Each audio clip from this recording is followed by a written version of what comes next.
some, the ultimate in musical enjoyment is the sweep and majesty of a symphonic orchestration.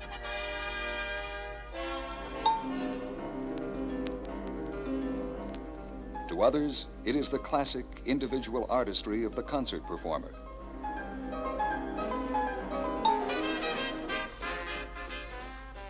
The unmistakable sound of Dixieland. The syncopation of contemporary jazz. Or the broad variety of popular music. Yes, even including the big beat of rock and roll. While record sales are at an all-time high, and every youngster in the country seems to have been born with a transistor radio in his ear, the greatest amount of adult listening time occurs right here. For virtually every car on the road today is equipped with a radio. And if the car is underway, the odds are probably 20 to 1 that the radio is on. To provide Cadillac owners with the ultimate in listening pleasure, the 1966 Cadillac now offers the full spectrum of sound reproduction.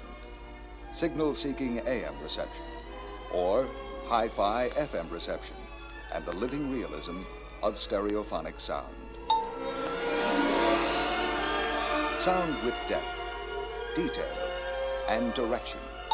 The 3D sound of stereo.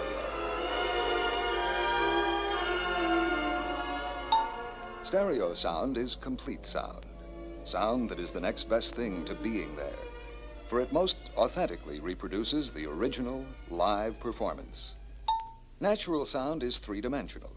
That is, it has depth, detail, and direction. In the concert hall, we hear a spectrum of sound that ranges from 20 to 20,000 cycles per second, the limits of human hearing. And we're able to single out the direction or source of each sound. The brass, the percussion, and the strings, even with our eyes closed. Directional sound perception is possible because we listen with two ears, or binaurally. So sounds that originate to our left are heard from the left, while sounds to the right are heard from the right. Binaural hearing is the basis of stereophonic sound reproduction. When sound is recorded or broadcast by conventional methods, it is monaural or monophonic. Records labeled hi-fi are monophonic, as the separate, individual, original sounds have been recorded as one combined total. Monaural or hi-fi sound is, at best, only two-dimensional. For while it can convey most of the detail of the original sounds and their depth or distance from the microphone, it is no longer possible to determine their direction, either left or right, from the microphone. To provide this important third dimension, stereophonic sound is not combined, but is recorded through separate left and right microphones. This permits a playback that is nearly identical to the original, with sounds heard where they originate, from the left, right, or center, and with greater clarity of depth and detail than was ever possible with monaural reproduction. Home stereo sound reproduction from records is easy to understand, as the separate left and right soundtracks are simply recorded beside each other, so they can be amplified and played back individually through separate speakers.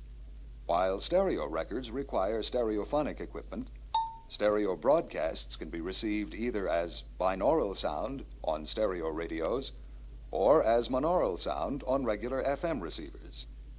To understand this and some of the other characteristics of stereo broadcast reception, a brief review of basic radio transmission and reception is necessary.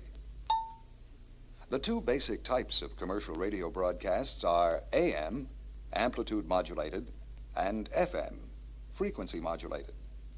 As shown at the left, sound transmitted on AM waves causes the height or amplitude of the waves to vary, while in FM, the wave height remains constant, but the interval or frequency of the waves vary in response to the sound applied.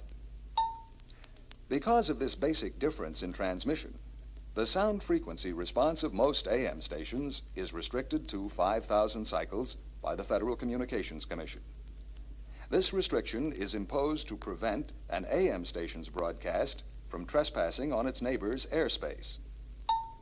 Since differences in sound frequency do not extend the frequency spread of the FM signal, but rather expand or contract the wave, FM stations are permitted to broadcast a far wider range of sound frequencies, from 50 to 15,000 cycles per second. Comparatively, it is easy to see why FM reception has far greater depth and sound detail, particularly at higher frequencies, than sound received on AM. More of the original sound was transmitted, so more of the original sound can be reproduced.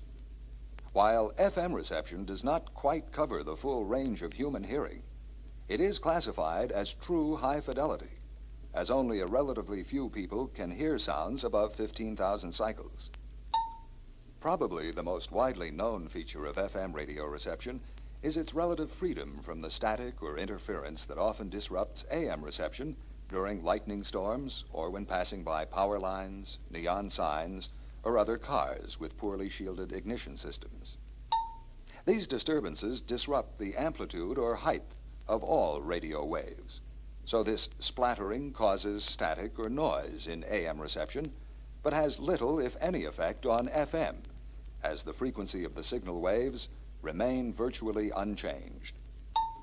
Since FM sound is within the wave, rather than on the peaks, the noise can be clipped off, leaving the reception clear. The AM signal cannot be clipped, as the sound would be removed along with the static. At worst, what comes through as a prolonged crackle or rumble on AM would be nothing more than a barely audible click or pop on FM. It's also generally known that AM radio has a far greater range than FM or FM stereo. While it's difficult to generalize on the average range of AM stations, most can be received at relatively long distances, particularly at night, while the FM range, day or night, may be as limited as 25 miles. This substantial difference in reception distance results from the vast difference in AM and FM broadcast frequencies.